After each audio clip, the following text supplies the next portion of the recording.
Електрохимиотерапията – лесен, високоефективен и безопасен метод за третиране на кожни тумори. Ракът на кожата в България, с изключение на злокачествения меланом, е най-често срещаната форма сред раковите заболявания – 33,7 на 100 000. Това се дължи на комплексни фактори – географски, климатични, екологични, начин на живот. Честотата на заболяването расте при възрастова група от 60-85 години.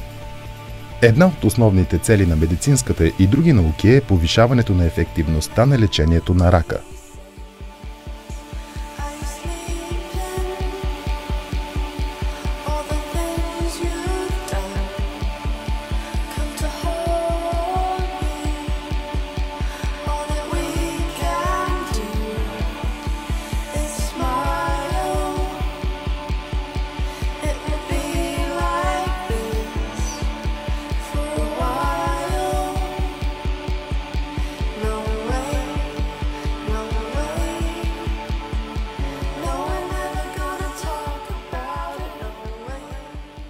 Електрохимиотерапията представлява прилагане на високоволтови електрични импулси в комбинация с противотуморни лекарства, които не преминават през клетъчната мембрана с цел максимално навлизане в раковите клетки. Количеството на лекарствата блеомицин и цисплатина в електротретирания тумор е по-голямо, отколкото в непорираната тъкан. Механизмите, облагоприятстващи този факт, са свързано с повишения преамбилитет на клетките. Второ, нарушаване на кръвоснабдяването на електропорираната тъкан, поради което лекарството по-дълго се задържа в тумора. Нормалната тъкан възстановява по-бързо кръвоснабдяването, отколкото тумора. Трето, засилване на имунния отговор, поради необратимо разкъсване на някои от клетките и изтичане в тъканта на фактори, стимулиращи имунната система. Използване усъвършенстван апарат ChemImpulse 4, който представлява малко по размери и тегло портативно устройство. Взети са изключителни мерки за електробезопасността, както на пациента, така и на лекаря. Захранването е батерийно. Амплитудата на импулса може да се променя в зависимост от размера на тумора.